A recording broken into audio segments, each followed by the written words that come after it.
меня немножко провоцирует. Ни хера не помнят, что было с балансом раньше. Ты больше сторонник, знаешь, такой глобальной войны.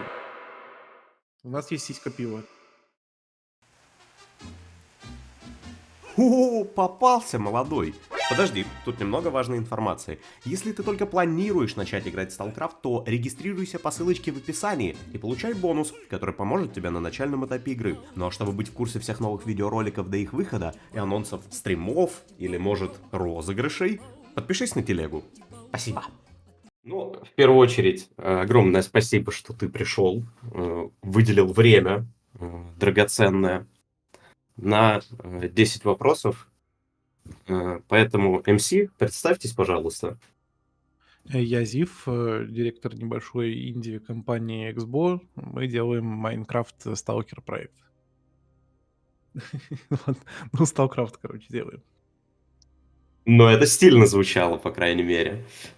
Гендиректор звучит очень круто и не менее того ответственно. Что входит в твои обязанности? В общем, гендиректор, ну, это человек, который в целом главный пожарник, и у нас задача главная — это наладить работу каждого отдела и поставить туда нормального лида, который достаточно самостоятельный и автономный, и надеяться, что не нужно будет вмешиваться в его работу и что у него все пройдет гладко. То есть я, когда Эксба формировалась, буквально участвовал в формировании вот, ну, ладно, там у нас сейчас отделов очень много, некоторые уже как бы формировали роман или там другие лиды, но в целом практически в жизни каждого отдела я участвовал, как бы мы изначально все закладывали, а потом уже, когда руководство там более-менее становилось самостоятельным и шло дальше уже своим курсом, ну, нашим курсом, короче, само могу весь отдел держать в условной узде, тогда уже я перехожу на другое. Вот, до этого, до недавних пор я много в комьюнити участвовал, потому что у нас там, ну, практически ситуация складывалась, что я был единственным комьюнити-менеджером до, наверное, 2022 года. Вот, и надо было наладить комьюнити-отдел. Сейчас я, соответственно, уже из комьюнити-отдела более-менее вышел, пошел, смотреть заново, что там у геймдизайнеров творится, потому что, давно я не участвовал в жизни этого отдела, и у меня есть некие вопросики, которые я вот, захотел изучить, так сказать, изнутри. Вот, также разгружаю некоторых наших менеджеров, когда у нас, они требуются в другом месте. У нас, так как, ну, менеджеры — это такие люди, которые везде нужны, но их не хватает, то иногда приходится подменять, чтобы вести какой-нибудь крупный проект, типа, например, вот летний сезон я сейчас веду. Вот это как бы вот все, что у нас входит в летний сезон, там, где-то ивент, где-то прогревочные какие-то события, где-то, ну, какой-то монетизационный контент. Вот это все надо менеджить, чтобы в нужном виде едино целостно доехало. Ну и у меня работа делится на условно 2 части. 1 — это какие-то, обычные обязанности директора, где нужно постоянно участвовать в различных принятиях решений по различным отделам. То есть у нас, где-то там пожар горит, происходит собрание, обсуждаем это, принимаем решения, возможно, следим за тем, исполняется или нет. Также какие-то там бюрократические моменты, потому что у нас компания в целом большую трансформацию чисто организационно проходит. Ну вот, соответственно, есть вот какие-то директорские обязанности, а есть вот именно разработчика игр. И вот по разработчику игр, соответственно, я сейчас больше полез в геймдизайн и, ну, и конкретно менеджу проект. Вот. А так иногда бывает, что, в целом, вот вижу, что у нас там где-нибудь обнова, на горизонте светит, в которой, например, со звуком кое-какие интересные манипуляции нужны. Бывает, там и к звукарям могу ворваться и попросить что-то сделать. И в целом, как это, можно назвать, типа бегаю, мешаю людям работать, потому что какие-то вещи, может быть, толкаю им конкретно, которые хочется, чтобы увидели свет. В основном, кстати, многие из этих вещей мотивированы тем, что я с аудиторией вот стараюсь как можно больше общаться, и буквально вот как, на форуме том же я какие-то мысли или, ну, в целом позицию разработчиков транслирую игрокам, так и как бы в нашей внутрянке я какие-то жалобы игроков и в целом какие-то вот их, общие, как это сказать, общие гонения на определенные штуки тоже пытаюсь транслировать на разработчиков. То есть, пытаюсь быть таким связующим звеном, потому что у нас, естественно, учитывая токсичность нашей аудитории, далеко не все разработчики готовы сидеть и читать это постоянно. Токсичность не большинства, а немалой части. Вот. Ну, самых громких. Самые громкие, это да. Ну и как ты говорил, лучше негатив, чем безразличие. Мгм. Вот, со стороны аудитории. Зачтем. Если не секрет, то сколько зарабатывает генеральный директор? Ну, я не буду тебе говорить прямую цифру, но в целом по меркам айтишечки я не так уж и много зарабатываю, потому что в основном у нас, ну, в XB такой некий социализм, вот, и у нас как бы есть такой вот в компании культура, что у нас ребята не на дядю, то есть не на меня работают, а, ну, буквально на себя. То есть мы стараемся быть одной командой, в которой как бы видно, что все деньги, которые мы зарабатываем, они идут в развитие игры, компании, в наши условия труда там вкладываемся. И поэтому я вот, ну, езжу на батиной тачке и в целом, ну, не сказать бы, что прям шикую. И зарплата нормальная, но не сильно больше, чем у наших топовых специалистов, скажем так. Вот, потому что у меня в данном случае есть понимание, что надо все инвестировать как бы в нашу работу, в деятельность, чтобы там на виллу в Испании заработать и все вот это потом успеется. То есть, вопреки немалому количеству людей, деньгами ты не моешься, условно говоря. Нет, потому что у меня на самом деле было много примеров, просто пока StarCraft, ну, становление свое проходил, были другие проекты, я там некоторых людей знал, и часто были случаи, когда, ну, вот, деньга попёрла и сносила крышу руководителю, и он там начинал тратить деньги на всякое. И это всегда плохо кончалось. То есть руководитель как бы отрывается от своих подчиненных условно, все как бы же видят, что, ну, вот чел там, не знаю, купил себе крутую тачку, ездит постоянно там, на Бали и так далее, и ну, это как бы в условиях жесткой конкуренции за кадры на рынке труда в айтишке это не самое лучшее позиционирование разработчика. То есть я, ну, изначально культуру XB выстроил так, что если буду так себя вести, то все те ценности, которые мы тут команде рассказываем, это все будет, ну, не подтверждено на практике. По поводу Бали. В интервью на Мерси ты сказал, что тебе хочется путешествовать. Скажи, ты осуществил свою хотелку? Начал ли Ну, ты нет, путешествовать? дорого билеты стоят, ты видел, сколько там все через Стамбул.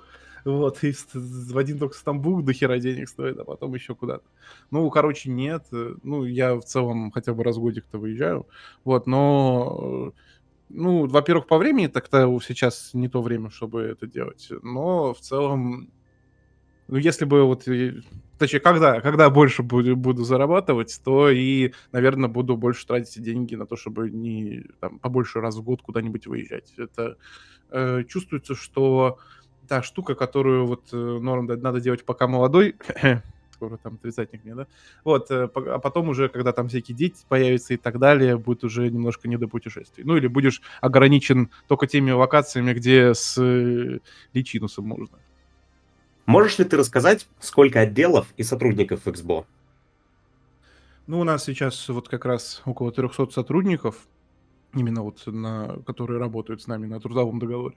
Есть там же также какое-то количество самозанятых, ну, и всяких аутсорсеров, но не очень много. Ну вот, а так, ну, все отделы перечислять очень долго. Ну, то есть у нас не перечислять все отделы или, может быть, просто сказать, что 300 сотрудников, до хера отделов. Наверное, столько же, в принципе, сколько и в любой другой компании геймдевелоперской. Вот у нас, например, есть в видосе вторых дневников разработчиков, которые на DNX выходили. Там есть титры, вот в титрах можно прям посмотреть отделы все. Да, если что, можем там обсуждать какие-то темы более углубленно. Это хорошо, что мы можем не держаться только тех вопросов, которые вот я тебе накидал, потому Да, как да, можешь, по... если что, абсолютно чё угодно задавать. Я в этом плане, наоборот, мне нравится, когда вот меня немножко провоцируют или, может, что-то провокационное задают, потому что это всегда так, ну, адреналинчика чуть-чуть, и думаешь, а там реально что ответить. Вот, например, с Величайшим, когда общались, там у него были такие вопросики. Ну, я вообще не про провокацию, потому как Мне не очень нравится, когда обо мне думают плохое из-за моих провокаций. Вот. Но раз так, то давай мы потом поднимем вопросы Гзенса.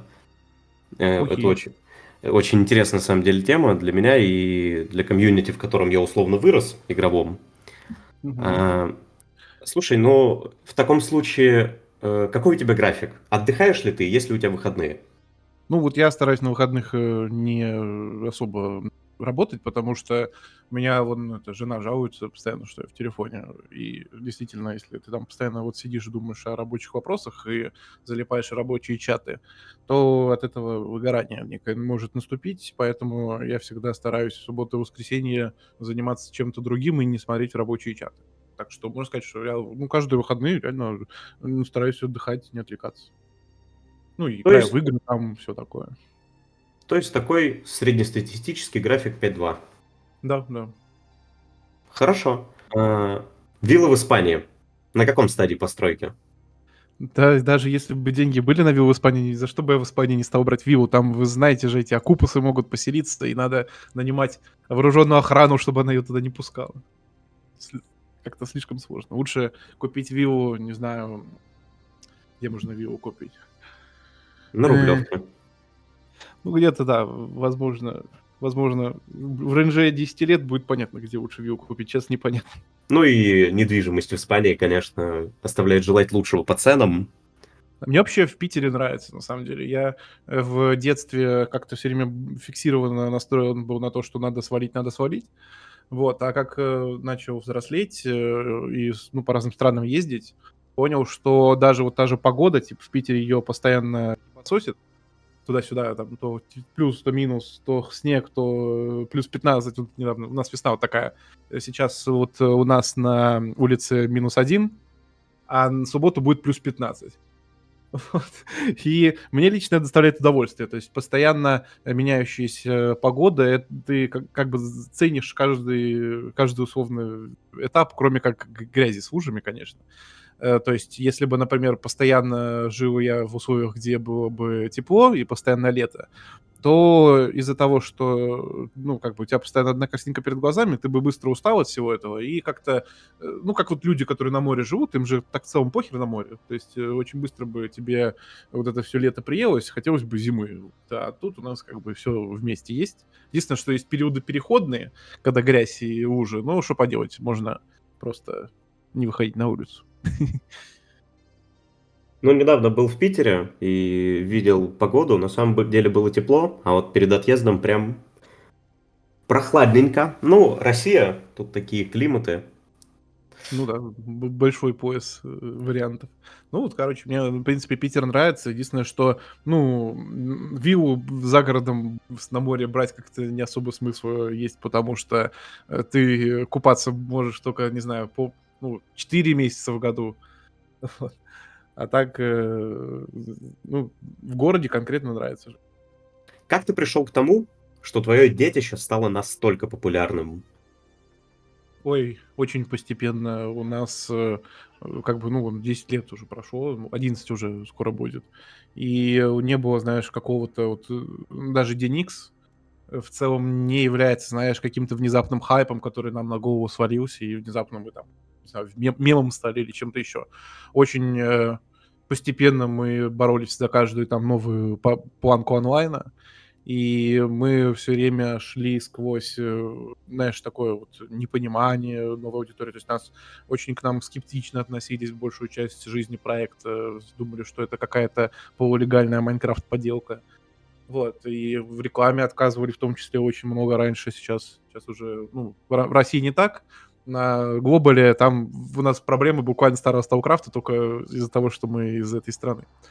Вот, и ну и в целом, я думаю, что мы пришли к этому просто делая наше дело, несмотря ни на что, и делая в том числе правильные выборы. Потому что если бы, например, мы велись на нытье нашей аудитории некой аудовой и боялись бы делать некие изменения, вот, например, там, софта, перестройку, допустим, боялись бы перескочить, потому что от нас бы ушли все эти люди, тогда бы, возможно, у нас не было такой популярности, потому что тут очень важно иметь свое понимание того, куда вести проект, и иметь как бы все нужные альтернативы для того, чтобы взвесить и принять верное решение.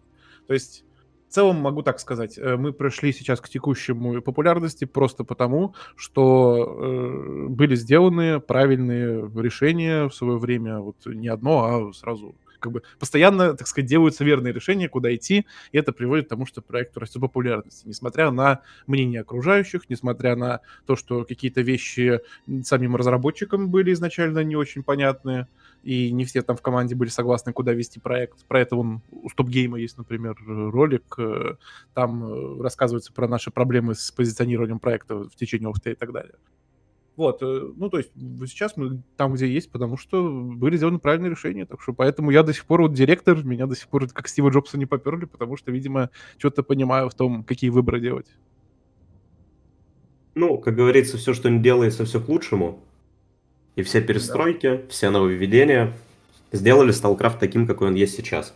Ну и, наверное, потому что я, ну, когда вот надо принимать решения, обычно нету времени на раздумье, ну, буквально даже позиционированием проекта. То есть у нас есть там решение делать день X, и, допустим, уже надо начать было делать уже вчера, а типа концепции до сих пор нет. И, ну, иногда бывает там надо четко сказать, типа, что вот, да, делаем так или не делаем так. И для этого нужно иметь в голове понимание того, не о чем аудитория, например, стонет, а что она реально будет играть. Давай поговорим про специфику рынка и как вы вышли на ЕУ. Ну, на весь глобал, можно сказать, да, типа, там Да. у нас 3 региона. Это американский, европейский и азиатский. Мгм. Ну, мы просто, ну, поняли, что надо как бы расширять рынки, поэтому мы там в какой-то момент потратили много времени на то, чтобы релизнуться в Стиме, релизнулись, вот, и сейчас поддерживаем несколько регионов. Это было, кстати, очень тяжело. То есть там, ну, буквально есть у StarCraft очень противная особенность, которая, ну, делает его менее конкурентным, чем какие-нибудь сессионные шутеры. То, что у нас как бы один сервак — это постоянно объяснить-то.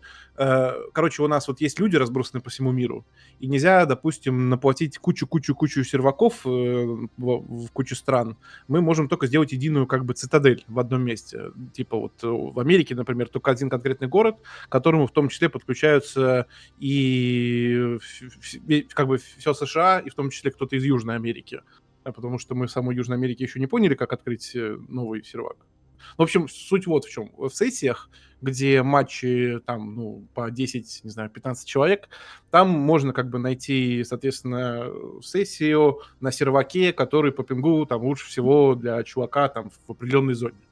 А у нас как бы все играют на одном большом сервере, у нас ММО, то есть у нас народ как бы весь... Нельзя, знаешь, какие-то отдельные серваки вот для тех же дальневосточников сделать, которые вот не могут дальневосточники на каких-то отдельных своих серваках играть и при этом быть частью ру-региона. То есть и под них надо отдельный как бы регион Сталкрафта поднимать, вот как есть ЕУ, НА, СЭ, точно так же для дальневосточников надо там какой-то отдельный регион ДВ заводить, и там своя экономика, свои, типа, ну, буквально свой отдельный мир, и мы вот можем только так сделать новый регион. Мы не можем сделать просто, как у сессионки, какие-то конкретные вот сервера небольшие, которые поднимают сессии для конкретно этих людей. Потому что они все в большом едином мире существуют и друг с другом взаимодействуют. Как-то так. Ну, то вот и как бы это решить было тяжеловато. Ну и до сих пор у StarCraft это является таким важным моментом, который усложняет глобализацию нашего проекта. То есть нам, например, чтобы тех же с Южной Америки чуваков подключить, надо разбираться, как там в самой Южной Америке поднять сервера, а мы не можем там их на Америку пускать, потому что у них пинг высокий. Мгм.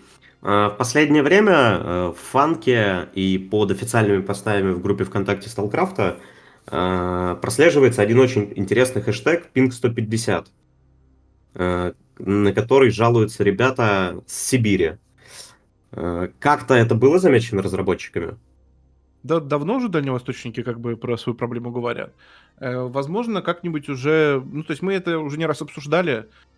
Тут вопрос исключительный: хватит ли онлайна у дальневосточных ребят на то, чтобы заполнить еще один новый регион StarCraft? То есть, чтобы не было ситуации, как на СЭ, когда у нас на серваке играет там 1000 онлайна одновременного, и, ну, буквально половина активности не запускаются нормально из-за того, что там не хватает онлайна для обеспечения нормальной конкуренции.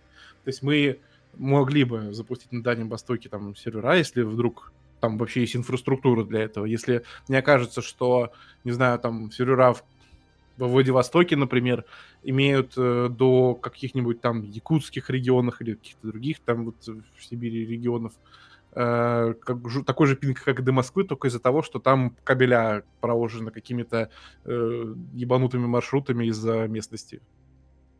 То есть у нас была еще опция, что можно было бы там до СЭ пустить дальневосточников. Знаешь, как на ЕУ мы там некоторых игроков перемещали. Точно так же можно было бы дальневосточников дать подключать к сингапурским серверам, потому что вдруг там поближе было бы. Но нет, там до Сингапура пинг еще более худший, чем до Москвы. Ну, это, конечно, плохой пример. Сингапур это достаточно далеко от дальнего, от наших там Владивостоков. Вот, но в целом тут очень все зависит от того, как интернет-магистрали проложены, и в нужном, то есть нужно еще, чтобы достаточно оптимальном месте сервера находились. Ну, короче, здесь вопрос вот онлайна первым делом Дальнего Востока. Надо, чтобы было достаточно реально людей. Мы можем уже как бы сейчас отслеживать, с какой локации к нам заходят игроки. Поэтому мы без всяких петиций знаем о том, хватает нам онлайна сейчас для серверов или нет. Пока вот считаем, что еще игра не стоит свеч. Но у проекта сильно растет популярность, так что там вполне может быть в какой-то момент поймем, что можно попробовать рискнуть. В таком случае всем бунтующим просьба прекратить, и вы были услышаны. Ну вот что-то Короче, новое. мы и без вас знаем. Нам-то лично это выгодно. То есть мы, естественно, за то, чтобы у нас появился новый регион, которым заново донатить, так сказать, вот, заново развиваться и все такое. Ну или если можно, конечно, дать переносить свои аккаунты, но хз, это еще обсуждаемый вопрос.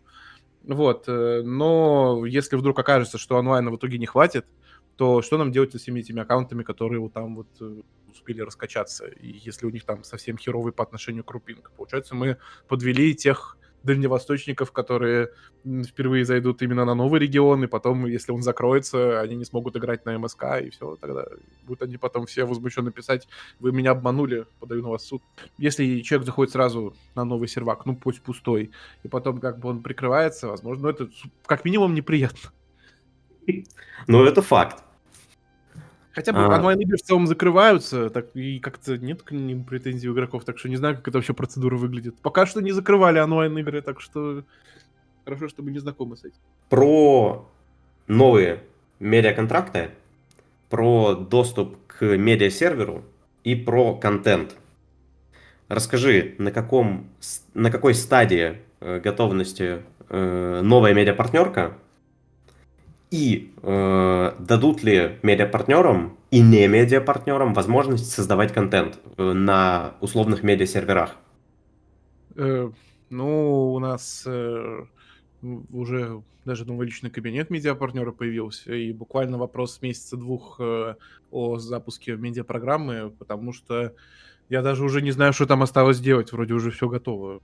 Тут ведет проект вот Олеся с Ромео там, поэтому я не сильно в детали погружен. Но в целом я знаю, что они как раз последние месяц или два работали над тем перезапуском медиапрограммы, уже там как бы личный кабинет на сайте обновили, какие-то вещи уже там, ну, в договоре новые согласовали с медиапартнерами, поэтому я как понимаю, это вопрос сейчас исключительно каких-то юридических моментов, потому что как, ну, каждому медиапартнеру мы как бы ну, во всяком случае, второго уровня делаем какие-то отчисления по реферальной программе.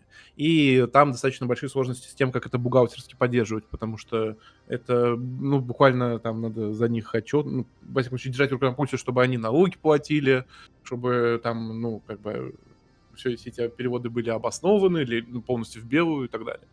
Вот, и это как бы нагружает наше административное дело, которое и так нагружено. Вот мы там, я как понимаю, по этой части можем иметь какие-то проблемы, которые тормозят процессы. Вот, а так, на медиасервак явно будем давать доступ только тем, кто в медиапрограмму вступил, потому что это, ну, такая фича, продающая медиапрограмму, можно сказать. И вот те, кто находится на первом уровне еще, у них должны быть хоть какие-то приятности, кроме того, что они там, себе на этот счет получают какой-то процент. Ну, этот, на сталкоин. Вот, а так, если мы будем всем подряд давать доступ на медиасервер, нам придется, получается, сколько там онлайна будет? Там придется его еще более дорого поддерживать. Нам вот нас так не особо нет ресурсов, чтобы нормально его там по инструментарию прокачивать. Там, главное, есть полеты всякие, там другие штуки, которые позволяют контент снимать. Запрет есть на то, чтобы люди свои аккаунты давали для того, чтобы с их аккаунтов поснимали, а то это какой-то жесткий абуз с нарушением напрямую правил лицензионного соглашения. Это факт. И Вот, не ну а так, менее того, андашки. да, медиасервак, чтобы поддерживать, нужно какое-то тоже количество человека ресурсов потратить, причем разработчиков. Поэтому, если там будет огромный онлайн, во-первых, все эти люди будут друг другу мешать, вот, и во-вторых, ну, что-то всё будет ломаться постоянно. Придется вводить еще и технические работы для медиасерверов. Ну да, то есть, в данном случае, ну, такая вот есть конкурентное преимущество у медиапартнеров наших, которые с нами работают, над теми, кто с нами не работает. Я думаю, что это нормально. И Мгм. мало в каких играх дают полетать в креативе и поснимать. Хорошо.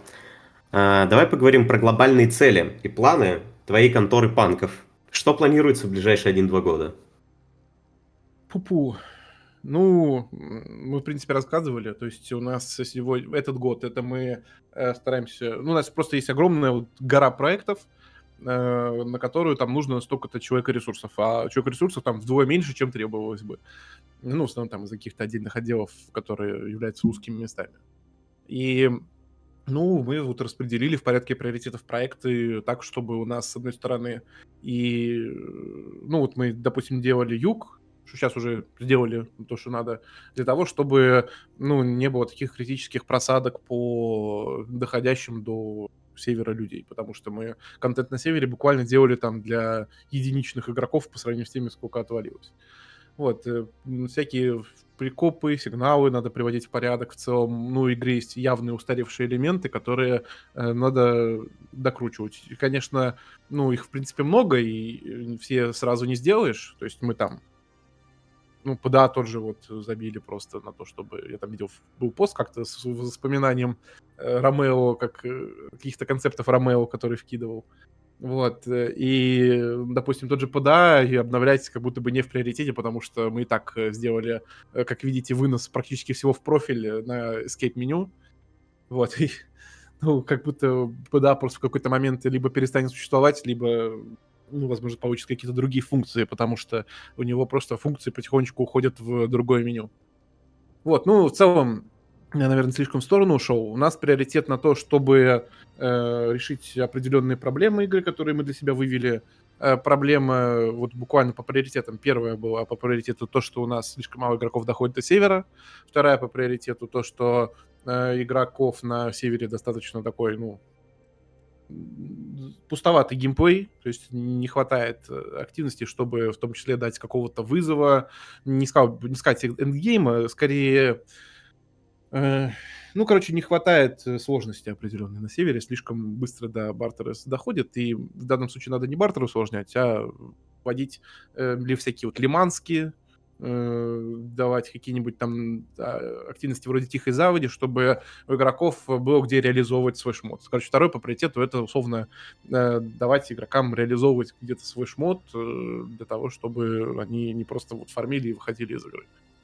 Ну и третье по приоритету — это, наверное, какой-то социальный ингим, что ли, развивать, потому что у нас, в игре, нету вот этой большой красивой цели в конце туннеля, до которой стремиться хочется. Вот, к ней как бы, ну, ее надо обозначить. То есть, вообще вот ради чего, стараться. Вот там в какой-нибудь фэнтезийный ММО-РПГ, допустим, свой замок хочется. То есть ты там идешь, качаешься только для того, чтобы в конце пути у тебя был свой замок, ты был в нем королем и все такое. У нас, в принципе, там можно тоже что-нибудь такое придумать, но вопрос, того, сколько это нам будет стоить и когда мы это успеем сделать. Вот, и попутно с этими тремя условными приоритетами у нас есть выходы на новые рынки, есть вопросы оптимизации, есть вопросы борьбы с читами, есть вопросы в целом того, что у нас звук сейчас явно сильно отстал. Ну, и в целом вот эта графика, звук, это тоже как бы то, на что надо тратить время, а оно как будто, так как геймплей ничего не добавляет, всегда в итоге по приоритетам посасывает. Ну, если про это долго забывать, то получится то, как у нас сейчас вот некоторые звуки выстрелов звучат. То есть все-таки всему уделять время. Так что вот. Ну, по сути, мы так же, как и игроки, хотим, чтобы в StarCraft было больше фана, было больше занятий интересных. И самое главное, что вот в чем различаются наши взгляды, это то, что не нужно усложнять бартер всем игрокам и через него как-то пытаться заводить эндгейм, что ли, или типа пытаться искусственно растягивать игрокам геймплей. Это вот мы раньше так делали, как бы, когда альтернатив не было. А сейчас, ну вот, не надо, как бы, предыдущую стадию игры усложнять ради непонятно чего. Надо добавлять сверху каких-то новых локаций, каких-то занятий уже хай-эндовых, чтобы у игроков как бы этот путь шел во-первых, с плавным ростом кривой сложности, а во-вторых, чтобы по мере продвижения по игре у них все больше там интересного разнообразия появлялось, а не одно и то же. Не, одни и те же кабанчики, одни и те же кровососики. Про кровососиков. Мгм. Мне сказали, что данж кровососа ушел на переработку. Долго. Уже долго. Операции, это, да, это не данж кровососов, но у нас про данжи такая ситуация была, что мы на ОФТ вот имели там 3 данжа, очень знаешь, очень много чести, на самом деле, им даешь, называя их данжами. Скорее, это просто небольшие наборы комнаток с фиксированно расставленными мобами, которых ты дрочишь через твинки ради того, чтобы фармить валюту. Вот, ну, как бы без нормальной награды нафиг никому эти дрочи комнаток не сдались. Что мы проверили после релиза перестройки, когда мы в баре выкатили один из данжей в старом формате. То есть вот у нас есть там вот формат данжи кровососов. Мы, по сути, в похожем формате вот на перестройке релизнули один данжик, но мы ему поставили соответствующую его сложности награду. То есть ни о чем там практически была награда. Потому что что стоит вообще пройти набор комнат, где надо в фиксированных местах мобов убить? Как бы это вот... Это не очень много ресурсов стоило.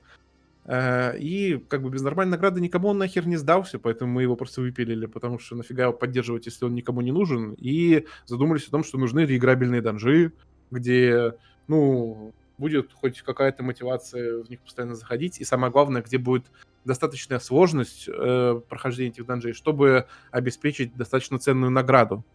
А сложность в ПВЕ — это штука очень тяжело достижимая, потому что это сразу разговор об искусственном интеллекте. Если у тебя игроки, ну, как бы сами друг для друга могут сложности создавать, потому что у всех интеллект как бы свой, и в рамках инструментария игры они могут его там использовать как хотят, то если речь идет о ПВЕ чистом, без ПВП, то игра сама как бы развлекает игрока, сама ему какие-то испытания отправляет. И если мы просто обычный набор мобов делаем, то их обузить абсолютно элементарно. То есть надо, чтобы они как-то себя вели умнее, чтобы они разные способности имели, чтобы у них в рамках там роста сложности какие-то новые способности появлялись, чтобы они, ну, там те же NPC за укрытиями, блин, прятаться могли наконец-то.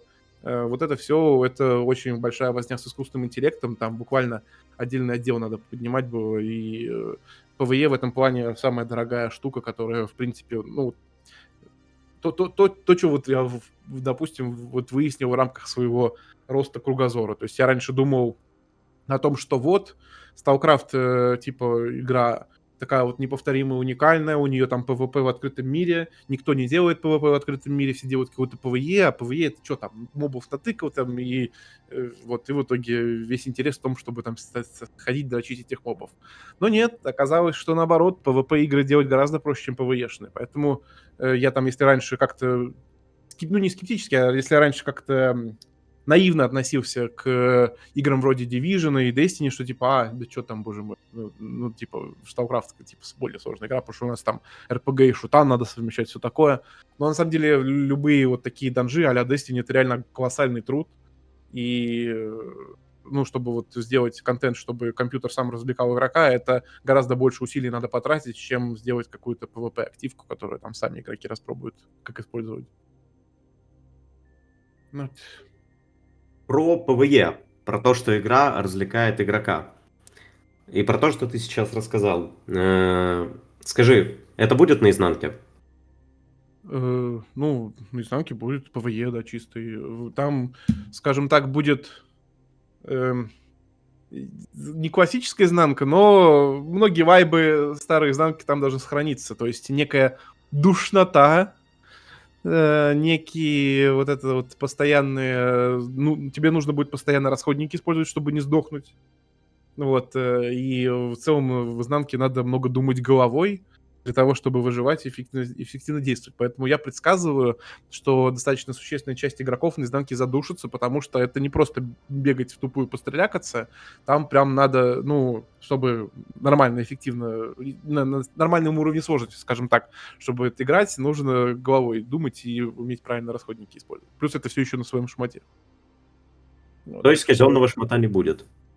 Да, да, не будет. Ну и на изнанке как бы, ну, будет я не сказать бы, что это можно сравнить с операциями, потому что здесь все-таки открытый мир, а там в операциях по уровню все четко расставлено. Но в целом какие-то новые фишки явно протекут из операции туда.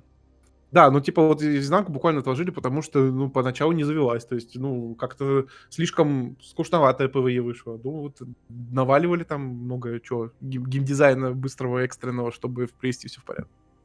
И Потому что правильно. есть всегда такой вот тот же сюжет, например, вторая часть сюжета или первая часть сюжета.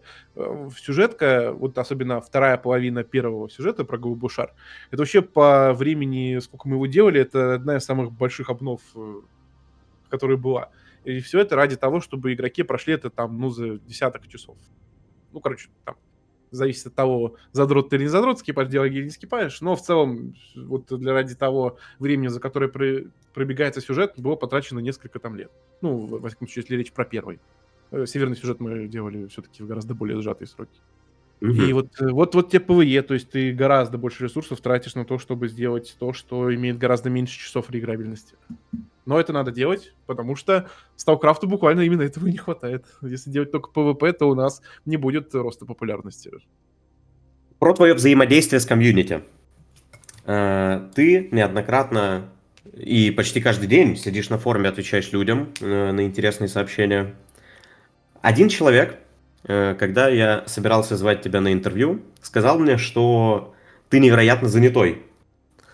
Другой же человек сказал, что ты очень легок на подъем. Во многих ли видосах ты участвовал и как это вообще происходило? Как с тобой взаимодействовали люди?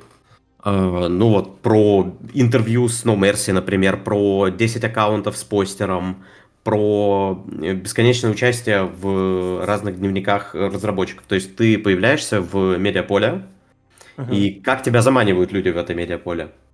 Ну, у меня самого есть желание участвовать. Вот как мы с тобой, типа, вот созвонились, я, в принципе, ну, не прочь поболтать, просто, ну, конкретно надо заранее договориться о конкретной дате, потому что у меня, ну, на неделю вперед, допустим, точно все расписано. Вот у нас там собрание 1, собрание 2, потом надо написать такой-то документ, потом еще какое-то время уделить там менеджменту чего-то, и в итоге, ну, надо просто заранее договориться о каком-то времени, а если заранее договариваться, то я просто, ну, спокойно знаю, что у меня вот там вот в такой-то дата на 2 часа там такое-то интервью. Поэтому тут, наверное, моя занятость просто связана с тем, что нельзя меня вот так вот быстро-быстро вырвать на что-то, потому что, ну, как бы на неделю явно все расписано. Вот, например, сейчас Toyota параллельно стримит StarCraft на официальном канале. И он мне вчера сказал, типа, а давай завтра мы пойдем это 2 часа погоняем в StarCraft на стриме. Я такой, охрененно, типа, вот сейчас возьму, отменю, типа, с тобой созвон, типа, отменю еще что-то и пойду играть в StarCraft. Вот. Ну, то есть, а в целом я за любой движ, просто нужно заранее об этом движе договариваться. Недавно в рекомендациях просто вылез ролик, и не помню уже канал названия. Мужичок умолял всю свою подписоту написать тебе в личку и согласовать с ним интервью. Ну вот, такое вылезло. К чему вопрос вот этот был? Чё за мужик-то? Ну, сейчас посмотрим. Вообще, вот как, допустим, тебя со мной познакомились, типа, через медиапартнера. Вот, может, пусть тоже через медиапартнера зайдет, заодно пройдет таким образом некий контроль на черщика или на что-то еще. Вот. Ну, короче, через знакомство явно можно на меня выйти. Типа, не надо подписату заставлять спамить. Надо, вон там, попросить Пюреху или кого-то еще посоветовать тебя мне. Пусть через знакомство зайдет. Или, может быть, на форуме тему, где соберет достаточно лайков, чтобы она в общем ленте не потерялась.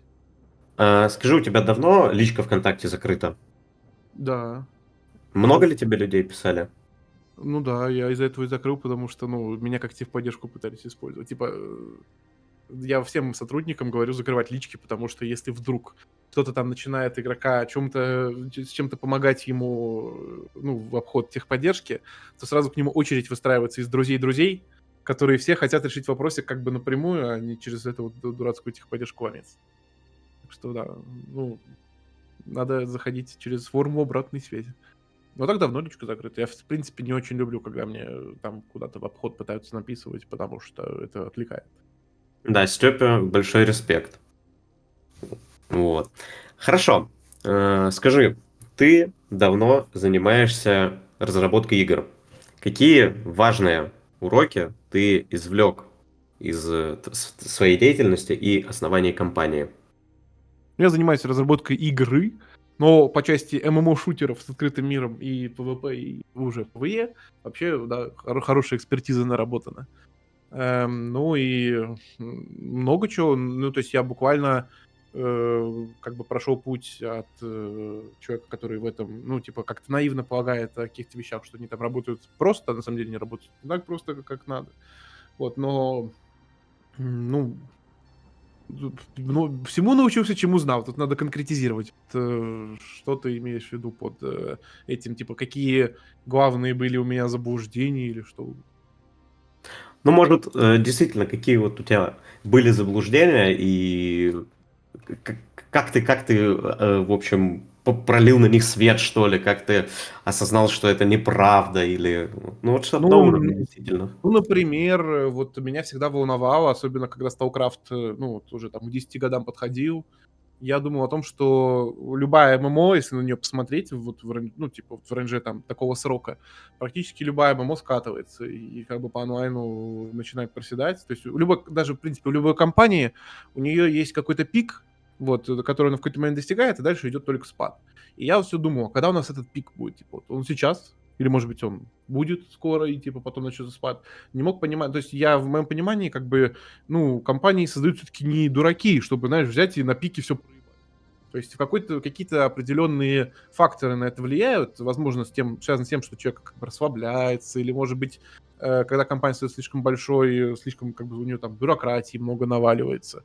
Меня всегда вот это волновало, типа, какие вот реально все там ошибки совершают руководители, которые явно не глупые, если вот настолько массово, типа, все компании повторяют одну судьбу, что это за единая вот эта вот штука, что за единое проклятие атакуют эти компании. Вот я в итоге, понял для себя, что, наверное, все-таки это все зависит от того, что, во-первых, начальство остается на земле, а не отрывается в полете куда-то. То есть, например, вот, о чем мы с тобой в самом начале говорили, если начать там шиковать и в целом больше там на какое-то потребление скатываться, а не думать о проекте и разрываться своим коллективом, то как бы взаимопонимание с ребятами портится, и, соответственно, ты именно уже не можешь так эффективно рулить, потому что вы в разных мирах существуете.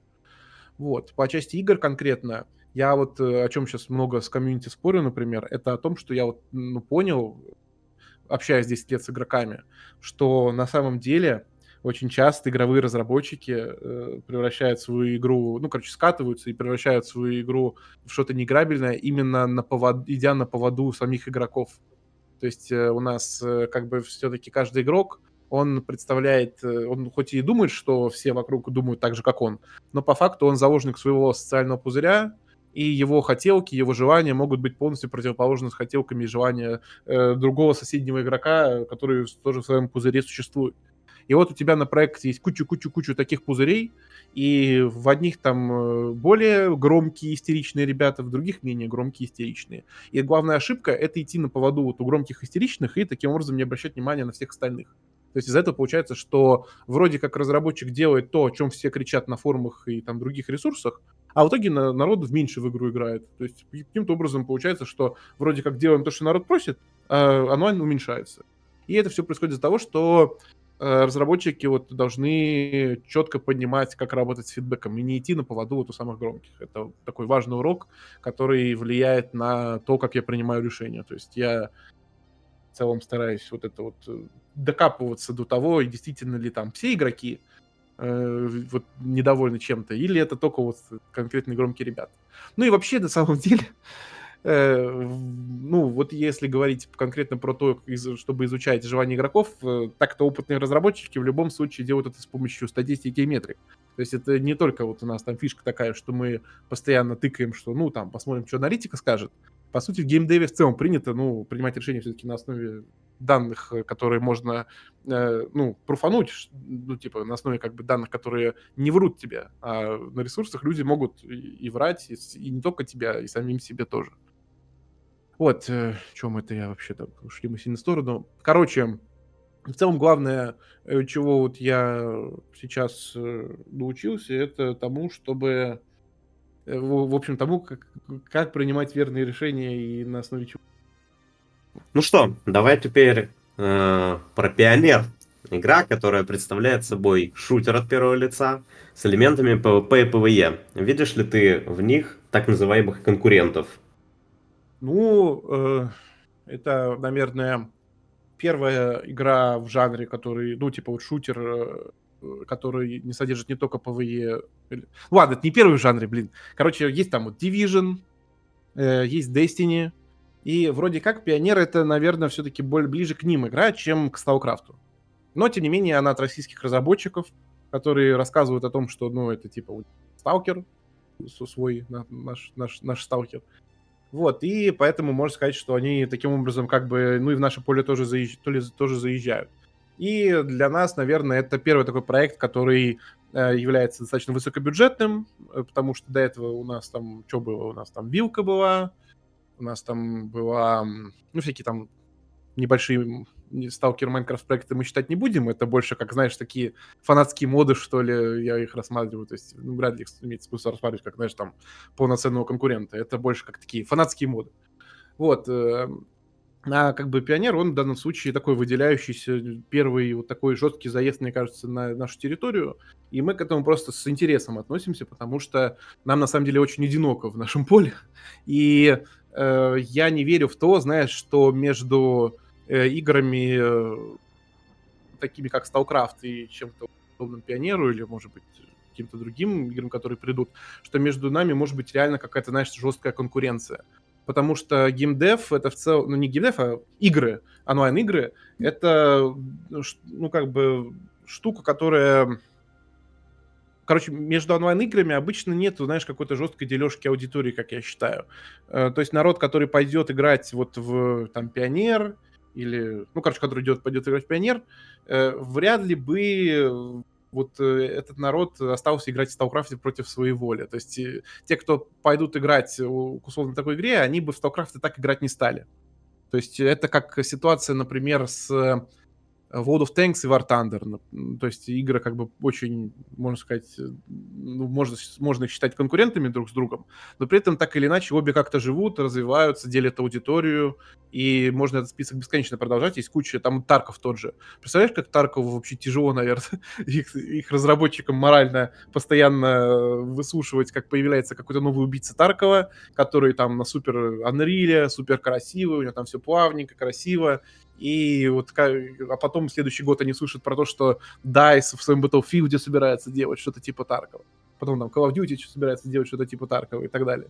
А там этот разрабы Destiny в своем марафоне тоже там что-то типа Таркова собираются сделать. И, тем не менее, Тарков тоже вполне живет, и несмотря на то, что выходят всякие убийцы, так или иначе он с ними тоже аудиторию как-то более-менее делит.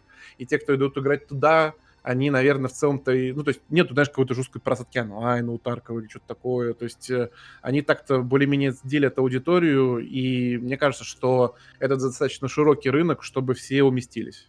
Поэтому я в данном случае, знаешь, не воспринимаю какие-то новые проекты типа Пионера как конкурент страшно, там наши сервера пустеют.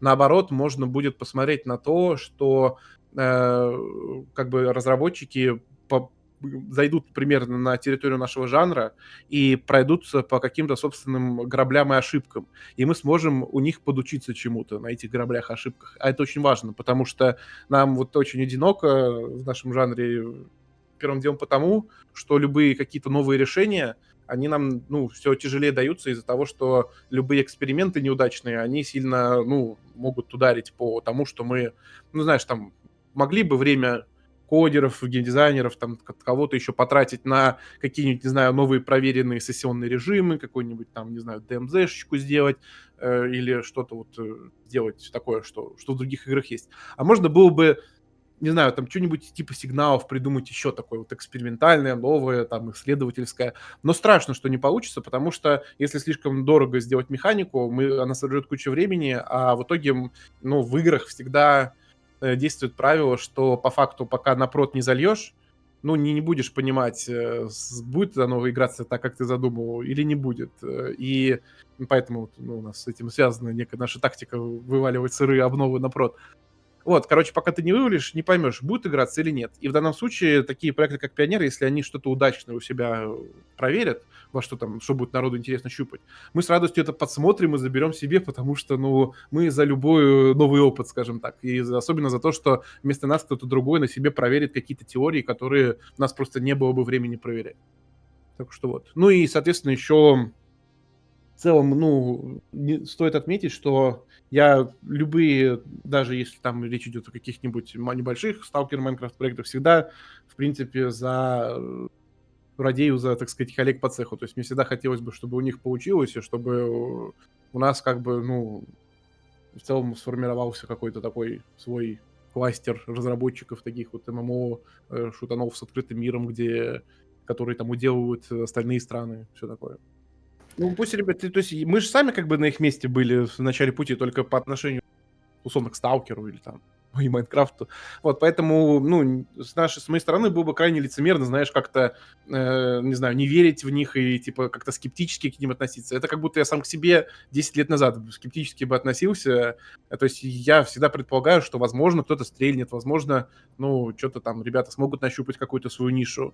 Единственное, что, ну, вот те ребята, которые просто втупую копируют и ничего вообще нового не приносят, не очень понятно, а чего они, собственно, добиваются. То есть зачем, типа, вот, зачем к тебе люди пойдут, если у тебя буквально то же самое, что в StarCraft, даже там пусть несколько лет назад. То есть, мне кажется, надо новые какие-то нащупывать жанры, идеи, чтобы, ну, что-то новое игрокам геймплейно предложить. Потому что графически ты явно уже не предложишь, если, конечно, речь идет не о катаклизме. Ну ладно, там свой разговор. Но в целом, мне кажется, что ребятам надо все-таки пытаться что-то свое придумывать и какой-то тоже свои эксперименты проводить. Пусть и неудачные, но мы бы тоже посмотрели, может, вот что-то интересные идеи какие-то появятся. Проверили. Определенного рода референсы. Ну что ж, Да. это справедливо. Не менее того интересно. А теперь давай попровоцируем. Отдел античита Exens. У меня есть ряд вопросов, на которые, я надеюсь, услышать ответ. У меня есть друзья из геймхакинга, которые очень интересовались в моменте созданием читов для твоей игры. И пришли к выводу, точнее, к теории, которая основана на некоторых фактах, что в Сталкрафте нет античита. Есть сотня индусов, которые на мануальном уровне проверяют каждого человека. А что, Вот. по их мнению, что такое, по их мнению, античит, интересно? То есть, по их мнению, античит — это изи-античит, который в клиенте, типа, за тем, чтобы там файлы не под... У нас есть же несколько видов античитов. Это античит на лаунчере, античит серверный. Серверный античит у вас есть, и... Ну, у нас, на самом деле, сейчас, наверное, можно просто тебе оставить ссылку на статью, которую мы только-только написали. Там написано, как устроен наш античит. То есть у нас есть, как бы, ну, на севере, на стороне сервера у нас как бы есть проверка всех действий персонажа, которые происходят. Вот, то есть это называется валидация всех данных на сервере. То есть у нас персонаж не может, как знаешь, в каком-нибудь и в Таркове в том числе, и в каком-нибудь GTA Online обмануть сервак, типа, и там, не знаю, прицел с пушки у противника снять и себе надеть. Ну, или там накрутить спектакль. денег. Вот, да, на стороне там как бы, ну, клиента у нас тоже есть проверки некоторых файлов конкретных, которые могли бы, подмена которых давала бы преимущество. В том числе смотрим, кто с нашей памятью взаимодействует. Но при этом, я не знаю, когда типа люди говорят, что нет античита, мне кажется, что обычно, ну, такие люди, они сами не знают, что такое античит. То есть, типа, античит — это как бы комплекс мер на противодействие читам. И каким образом можно говорить, что на StarCraft нет античита, если у нас буквально, ну, есть комплекс мер на противодействие читам? То есть, мне кажется, что обычно люди просто думают о том, что если мы не так, как в других играх, сильно упарываемся в то, чтобы взять все данные на компьютере под контроль, что типа из-за этого у нас нет античита. Мы это не делаем, потому что мы считаем это бесполезным. Про так называемый ратник в X-Launcher и про мануальную проверку читера. Мануальную проверку компьютера. Вот, условно, ну, это просто звучит так страшно.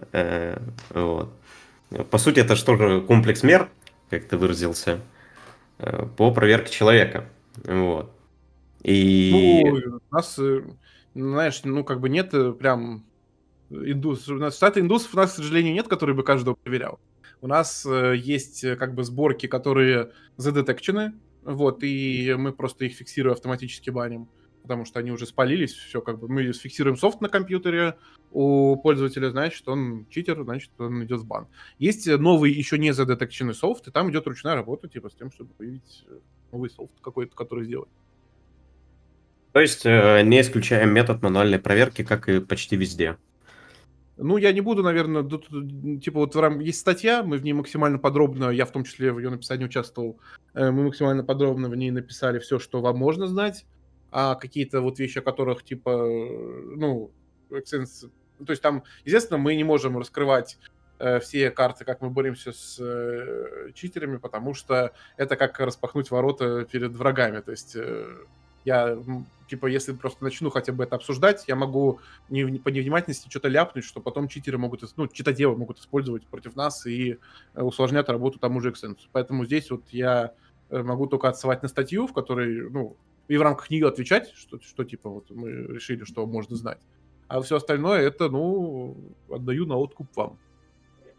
В таком случае будет очень интересно пообщаться с Лешей Горелым, да? Правильно же? Он же Алексей? Да, учти, он буквально вот все, что вам можно знать, мы все это и так уже написали, рассказали в видосе, поэтому тут ты, ну, можешь, конечно, его позвать, вот, но учти, что вопросы какие-то он просто, ну, то есть Не ответит на сложно, определенного короче, рода. с разработчиком Xsense тяжело брать интервью, потому что, ну, типа, он просто многие вещи, которые он может рассказать интересные, они, ну, заставляют читеров догадываться, что ага, вот как они там работают, и, соответственно, усложняет борьбу с ними. Почему детект происходит только у публичных читов, которые открыты для покупки любому? Например, люди, которые играют уже несколько лет с определенным программным обеспечением, до сих пор не в бане. Ну, я сказал бы так, что у нас публичные читы — это тот софт, который вообще мгновенно попадает в список на бан, поэтому там, ну, работа-то минимально идет, потому что сборка элементарно получается, все как бы у нас есть. А вот как раз, ну, читы уже приватные и там какие-то вот, у которых существует ограниченное количество лиц, это именно те читы, с которыми идет основная борьба. То есть большая часть ресурсов Xsense, на которые, ну, тратится на выявление каких-то новых читов, это как раз борьба с приватными сборками, потому что это в основном самые такие вредные софтины. То, как мы их детектим, ну, как вот в рамках статьи мы отвечали, что мы смотрим, что там взаимодействует с оперативной памятью, там, всякие модули сторонние без цифровой подписи отслеживаем и все такое. Мгм. То есть, хочешь сказать, что демо-карты детектятся? Ну, и если бы я знал, о чем речь. Демо-карты, это, ну, тут уже и более такой глубокий сленг пошел, который, возможно, я уже в таких деталях не разбираюсь. Это устройство для прямого чтения оперативной памяти. Если что, нейрочиты мы детектим с помощью инструментов аналитики. Ну, да. Скорее всего, действительно детектор, вот, который единственный, можно сказать, чит, который доступен для приобретения массам. Вот. И приватные нейрочиты мы тоже детектим. Приватные нейрочиты, мы говорим о читах по слотам или читах для друзей? Ну, слушай, наверное, те, которые все-таки больше по подписке идут, потому что у них достаточно существенная часть как бы пользователей, чтобы мы заметили их использование. Если, знаешь, тут как бы читы для друзей, тут надо понимать, что у нас есть вот методы... Короче, мы постоянно, используя то, что у нас как бы свой движок, мы постоянно там в клиенте все переворачиваем с каждой обновы, условно. Про это там писали в статье. Для Может, того, ну, чтобы чтобы показать. автообновление офсетов сломать. Да-да-да. И, короче, у нас как бы читы надо постоянно поддерживать, потому что мы их постоянно ломаем таким образом. И, соответственно, для того, чтобы поддерживать читы, нужно тратить время читодела. А чтобы тратить время читодела, надо ему платить денежку. Поэтому в данном случае читы для друзей это, ну, буквально должны быть друзья, которые тебе работу, ну, не на фултайме, но зависит, короче, от там, того, как часто перемешиваются в клиенте, но в целом как бы тут друг должен тебе буквально работу осуществлять по поддержке чита. И будет ли он чисто за дружбу это делать, вопрос хороший. То есть в какой-то момент все равно это либо становится коммерческой историей, либо, ну, это, видимо, какой-то шейх должен быть, у которого должен быть собственный гарем читоделов. Вот, но мы таких шейхов пока не встречали. Ну и хорошо. Вот. Ну, хорошо, мы в любом случае, как бы, чем больше палится читер, то есть чем больше на него жалуются, чем больше мы видим вот какие-то... То есть первым делом на него пожаловались, уже там как бы достаточно прилично народу. Мы уже увидели, что есть какой-то игрок подозрительный довольно, слишком он какой-то эффективный, и как бы идет его индивидуально тщательное изучение того, как он работает. И у нас есть с помощью инструментов аналитики определенная, ну, как бы возможность понять, честно играет игрок или нет. Если мы понимаем, что игрок играет нечестно по данным аналитики, то дальше идет ну, выявление того, что же у него там такого интересного может быть, что влезает в работу игры. И тут уже зависит от того, что за софт. То есть мы действительно только на основе наших подозрений человека банить не будем. Мы должны задетектить софт. Но у нас в целом хватает инструментов, чтобы софт детектить. И тут, ну, читоделы, знаешь, они... В целом вот разработка читов — это такая сфера, где как бы люди все ангажированы, в том числе и сами, кто эти читы юзает. Поэтому сложно всегда вот только на основе мнения какого-то читодела или читера понять реальное представление, как у них все обстоит. Потому что читоделы заинтересованы в том, чтобы держать хорошую мину при плохой игре и рассказывать о том, что да, все нормально, у нас там не детектится, покупай подписку, все заебись будет. Вот, а читер, он никогда не признается, что его, типа, облапошили, что он лошара, которого там, не знаю, забанили аккаунт. Он всегда будет говорить о том, что да я бегаю, вообще меня не банят, типа я уже там 2 года использую, все нормально, просто потому что, ну, мало кто будет признавать на публике, что у тебя там уже 3-й аккаунт в бане подряд, и ты покупаешь на чере каждый раз новые аккаунты, чтобы заново не фармить на свой. Хорошо, ну я думаю, мы с провокациями закончили. Хорошо. Давай тогда вернемся к нашим 10 вопросам, а их уже вышло больше, чем 10. Скажи, пожалуйста, есть ли факторы, которые заставляют тебя беспокоиться за контору или сотрудников? Да постоянно беспокоюсь. То есть мне надо понимать, что вот... Ну, то есть всегда думаешь о том, что ты живешь в цепочке домино, и неаккуратный твой шаг может запустить эту цепочку, и все развалится, потому что вот пошел под откос. То есть я всегда стараюсь думать о том, что вот, а если я так сделаю, типа, то, что произойдет вот это, вот это, вот это, значит, типа, лучше сделать вот так вот. Ну, короче, постоянные там есть некие сомнения, типа, такое нормально. Вот. Ну, в целом у нас мы живем в условиях жесткой конкуренции за каждый кадр, поэтому я просто переживаю о том, что вот, ребята должны верить в наше дело и как бы иметь какую-то мотивацию, в принципе, работать над Сталкрафтом, а не над чем-то еще, чтобы их не захантили какие-то более большие ребята, чем мы. Потому что буквально все ваши обновления, весь контент, это строится на людях, которые их делают, а не на простом желании их получить. Чем больше людей вовлечены, типа на буквальном энтузиазме, тем больше обнов выходит, и тем более они интересные. А чем меньше людей как бы вовлечено, во многом даже, ну, из-за той же то есть иногда бывает херовое ТЗ является причиной, а иногда бывает, ну, игроки себя так ведут, что просто у человека нет желания как-то больше, чем нужно сделать. Вот, и я всегда стараюсь в этом плане вот влиять на то, чтобы наши сотрудники, они были замотивированы работать. Вот во многом с этим связано то, что мы там в компанию обратно вкладываем деньги и так далее. То есть у нас в основном все зависит от того, сколько народу на StarCraft работает, ну, компетентного. Вот. Соответственно, тот же вот Зуб, например, на самом деле очень сделал для нас. И если смотреть до того, как он пришел, он нас вообще изначально только консультировал там какое-то время, так что его как бы участие в формировании баланса StarCraft началось задолго до того, как он в публичное поле вышел.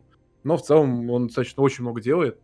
И вот весь тот хейт, который идет на него, это просто народ сам же рубит сук, на котором сидит. То Мгм. есть, типа, они просто, ну, ни хера не помнят, что было с балансом раньше, ни хера не помнят двух стволов. Они только всегда истерически кричат о каких-то текущих своих проблемах, которые их в данный момент волнуют, при этом не думая о том, сколько уже, ну, типа, было вообще сделано до этого. Ну и как бы Зуба, он в любом случае такой прям. Он был преподом в универе, поэтому он вообще это нормально переносит, потому что, ну, как бы он общается с игроками, знаешь, мне кажется, иногда как с этими студентами на пересдачу иди. Нет, ну у меня в целом очень низкая текучка в XB, так что у нас так-то народ так просто это никуда не уходит. Вот, ну, нет, вроде такого ничего не знаю. Ну, вообще, в принципе, у наших ребят многие компании, типа, гораздо более большие, чем ГФА, пытались переманить. То есть у нас там ребят звали, ну, это уже достаточно много времени прошло, у нас некоторых ребят и на Call of Duty звали работать, вот, и в целом, ну, у нас некоторые ну, тот же, например, Пластинка, он ведь, ну, вот он в XB как бы начал свой путь, потом ушел в свободное плавание. И пока он был в свободном плавании, он там успел и для Metro Exodus сделать что-то, и для вот этого Dark Souls игры в стиле, ну, похоже на Властелин колец он что-то делал. В общем, там, ну, у нас такие ребята есть, которые достаточно востребованы. Вот, но тем не менее выбирают XBU, потому что у нас тут очень лампово, и, ну, чувствуется, что ты как бы получаешь, отдачу какую-то за свою работу, а не просто зарплату. Ну, кроме Зуба, так-то в отделе баланса еще есть много ребят прекрасных. Не надо на нем все замыкать. Там есть Фургон, там есть, еще ребята, вот, никнейм, правда, короче, Андрей зовут, никнейм его не буду называть. Вот он на форуме начал недавно общаться. Не помню, как он там на форуме специально свой никнейм скрывает, называется русским рупорным названием. Аси так-то все еще в строю. Он там просто немножечко поотдыхал какое-то время, потому что, ну, выгорел. А сейчас уже снова в строю, там и распред успел поковырять, и сейчас он там что-то зуб пишет, по балансу ковыряет, со скоростью связано вроде. Что лично тебе хотелось реализовать в Сталкрафте, но по тем или иным причинам сделать это не удалось? ПРТ-захваты, то есть базы в открытом мире, за которые можно повоевать, ну, как прям похожее что-нибудь на PlanetSide хотелось бы. Не получается это сделать из-за копий серверов в целом, того, как у нас игра устроена. Что еще? Ну, так-то много чего в будущем еще может быть реализовано, так просто ресурсов нет сделать. То есть я в целом, так как я игрок, который не очень любит все-таки фармить, а любит больше побегать, пострелякаться, я бы хотел больше всяких именно активностей а-ля аванпосты, чтобы можно было побегать, что-нибудь позахватывать, подстреливать людей, и желательно не очень в душных условиях. Вот, например, тот же Лиманск, кайфовая была бы локация, если бы, блин, не Ксива, который достаточно душно надо там с ней. Ну, то есть вот через Ксиву выносить, это такой процесс, знаешь, трудоемкий. Надо зайти, выбить с босса Ксиву, положить ее. Ее же там можно вроде в схроны класть, да, в наши эти? Ой, давно уже, по-моему, нельзя. Нельзя? Нельзя? Ладно. Ну, короче, вот уже даже в схрон ее не положишь. Короче, раньше была тактика, просто сначала Ксиву зафармил, спрятал, потом фармишь, как бы, ресурсы Лиманска, и в конце, когда уже нафармил, как бы, ты достаешь Ксиву из тайника своего и выносишь. Вот, а сейчас уже еще душнее все выглядит. В целом, вот я хочу больше в StarCraft каких-то активностей фановых, чтобы можно просто фаново побегаться, пострелякаться и, может быть, что-то еще поисследовать. Ну и что еще? Ну, в целом, я вот больше сторонник, знаешь, такой глобальной войны. Что-то типа войны за трон СТСО, что-то типа Планетсайда, чтобы вот в открытом мире нашем или на каких-то локациях больших у нас были постоянные зарубы за базы, может быть, за какие-то очки, вот что-то такое хочет. Может быть, даже что-то интересное будет реализовано. Ну, я как минимум держу в этом плане, постоянно веду переговоры с геймдизайнерами. Просто вещи некоторые, они, ну, просто нереализуемые. Ну, посмотри на те же аванпосты. Ну, вот они уже в текущем виде и так еле заводятся. То есть надо там, чтобы была определенная степень везучести, чтобы тебе нормальный сервак попался, где люди за это воюют. Но это все фиксится как бы со временем, но достаточно тяжелый процесс. Это все как надо соединить. В основном из-за того, что ПРТ-захваты у нас работали при условии онлайна там в 700 человек, тут уже больше гораздо народу. То есть там был единый сервак, на котором как-то все разбредались, и ничего страшного, там не перенасыщались какие-то отдельные локации. А тут уже вот с копиями тяжелее все это делать. Ну что, давай проведем блиц. Ты готов к блицу? Что ты скажешь Григоровичу, если окажешься перед ним? Да, это хороший вопрос. Ну ладно. По пиву? По соку? У нас есть сиська пива, типа это когда дешево что-то сделать можно. Сиська пива? Ну, типа, сделать за сиську пива. То есть это обычно подразумевается, что не нужно привлекать кучу там разных отделов, а просто чел сам может пойти и быстренько что-то сделать. Вот у нас поэтому некоторые... Ну, вот я, допустим, часто хочу... Проталкиваю какие-нибудь вещи за сиську пива сделать, потому что если это превращать в полноценный проект, он точно утонет в разработке и никогда на проде не появится. Эксбо-север. Откуда пошло название и почему не Эксбо-юг, запад или восток?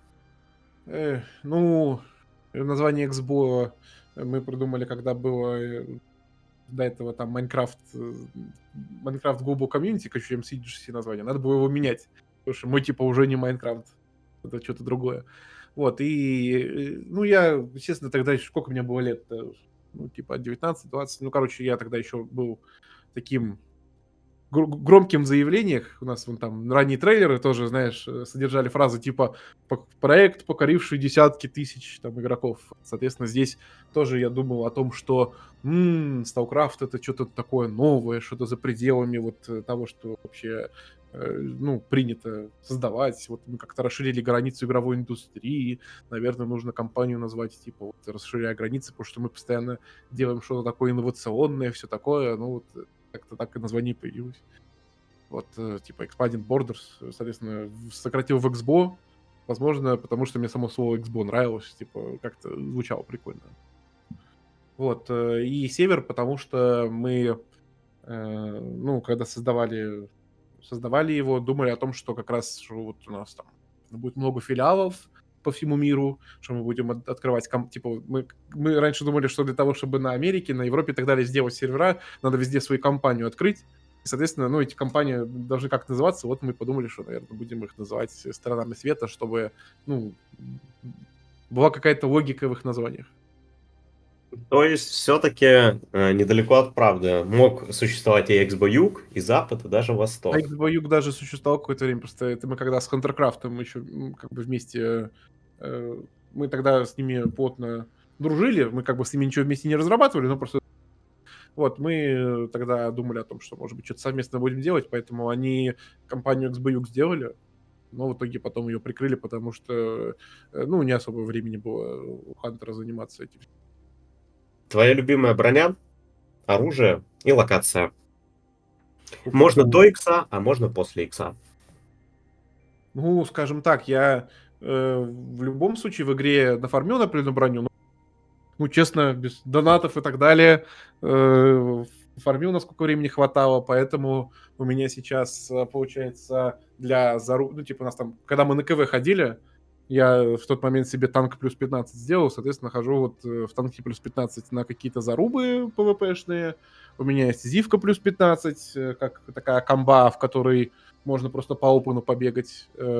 Если бы была возможность на скат какой-нибудь поменять, я бы, наверное, поменял зивку на скат. Ну, лень немножко на него фармить, поэтому бегаю в зивке как такой. Ну, типа, просто вот если не знаешь, что надеть, просто побегать по опену ходишь, надеваю зивку. Есть у меня долгожитель, но я в нем, ну, в нем типа в хазарке надо лезть, я не особо по нему лазал пока что, но у меня вот лежит он на будущее. Еще вот модку зимой выбил, возможно, она мне больше подойдет, чем зевка, но мне ее заточить на плюс 15 надо, я пока не заточу. Вот, по оружию мне Scar SSR очень, в принципе, на КВ понравился, как работает. Я бегал с АМБ и Scar SSR, вот, соответственно, для ближних дальних. Мне эта связка очень нравилась.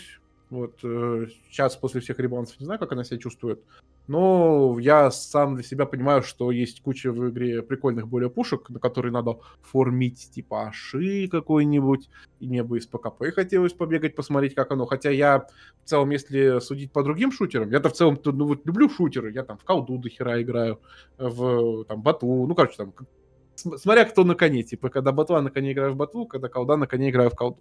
Вот, и там всегда мне ППшки больше нравились, то есть мне нравится много бегать, двигаться, всячески мансить и, ну, как бы убивать быстрыми заходами и перемещениями. Вот. Но в StarCraft как бы у тебя, знаешь, не сессионка, поэтому там надо все-таки учитывать, что для опена не везде ППшки подойдут, особенно когда у нас речь идет о северных больших открытых локациях, где кто-нибудь на вышке там вдалеке стоит. Поэтому, соответственно, у меня АМБ и Scar SR сейчас, чтобы вот Scar SR для дальних, АМБ для ближних. Ну и про сборки, особо говорить нечего, у меня там 2 сборочки, одна захват, на жир, другая. Э, Пытаюсь на скорость себе что-то собрать, ну, соответственно, на скорость. И плюс выносливость. В таком случае, когда день Y? Не знаю. Ну, типа, Dень Икс это такой прям важный этап в жизни Старкрафта. То есть там прям ребрендинг произошел. То есть Старкрафт сильно поменялся. У нас следующая большая обнова — это Лиманск. Но я бы не сказал, что с Лиманском весь Старкрафт поменяется. Хотя все возможно, мало ли что в процессе мы поймем, что мы успеваем. Вот, но в целом День Y пока не знаю когда. То есть это, наверное, будет связано с каким-то большим пластом каких-то активностей. Типа Лиманск — это все-таки больше, ну, довоз того, что мы должны, а вот переход на какую-то следующую стадию, все такое, это, наверное, чуть дальше. Ну, день Y не скоро. Ну, типа, в данном случае обновы крупные есть по планам, а День Y — это, знаешь, просто название громкое. Когда мы поймем, что уместно прям заявить о том, что все, ребрендинг, новая страница в жизни Сталкрафта, тогда и объявим День Y. А пока, ну, посмотрим. Вдруг Лиманск, не знаю, там как-то всю игру поменяет каким-то образом, не знаю. Поживем, увидим, как говорится. В таком случае, во-первых, еще раз поблагодарю за то, что согласился мне еще на Red Expo дать интервью, когда у тебя спрашивал. Red Expo 2025 был анонсирован в октябре этого года. Планируется ли участие StarCraft, и напрямую ли это зависит от вас, или вы ждете приглашения? Зависит от нас. Мы думаем о том, типа, вписываться или нет, потому что это какие-то тоже требуют от нас время затраты разработчиков, в том числе, там дизайнеры те же сильно как бы участвуют, которые могли бы игру делать вместо этого. Ну, посмотрим. Пока думаем, принимаем решение. Хорошо. Конечно, ни в чем сила, но 3 совета новичку. Это типа надо смешно отвечать или честно? А как душа желает? Ой, ну ладно, я честно, наверное, отвечу, потому что не знаю, что... Я не шутник в целом, чтобы шутить. Шутки, короче, первое — это, ну, идти не торопиться, идти вдумчиво, смотреть на все вокруг и, ну, знать про распределение и о том, что не надо спешить весь себе шмот получше получить. Лучше пройти все побочки, в целом, как бы, ну, каждую локацию закрыть по мере твоего интереса. Так что в целом никуда торопиться не надо. Вот. Второе — это, ну, наверное, не гнаться за метой, потому что у нас народ вот в попытках там найти самое-самое-самое эффективное забывает о том, что с нашим ТТК так-то многие стволы могут играться, и, ну, иногда дальше вот это вот убивает некое удовольствие от того, что ты бы мог использовать оружие, которое, в принципе, тебе нравится, но ты используешь то, которое мета, потому что тебе там какой-то ютубер что-нибудь рассказал про то, что вот микроразница в циферках прям влияет на то, что ты будешь больше убивать. Ну, естественно, там есть всегда какая-то мета и не мета, но в целом лучше стараться играть так, как тебе нравится, во что тебе нравится, а не для того, чтобы там быть самым эффективным, самым крутым и так далее. Все равно, как бы, если говорить про open, а не про сессионки, там сильно влияет, кто кого первый увидел, поэтому тут мета, не мета. Вот. И третий совет, какой еще можно? ну, донатите, пожалуйста, в игру, потому что это поддерживает разработчиков и все такое. А то у нас слишком уж опциональный донат стал. Вот, слишком мы это делаем игры, а не бизнес. Надо и честь знать. Ну что ж, в общем, наше интервью подошло к концу и более-менее к логическому завершению. Я благодарю тебя за участие. Всех Всё, у спасибо нас... тебе, были интересные вопросы. Я надеюсь, что ты не врешь. Тебе действительно понравилось.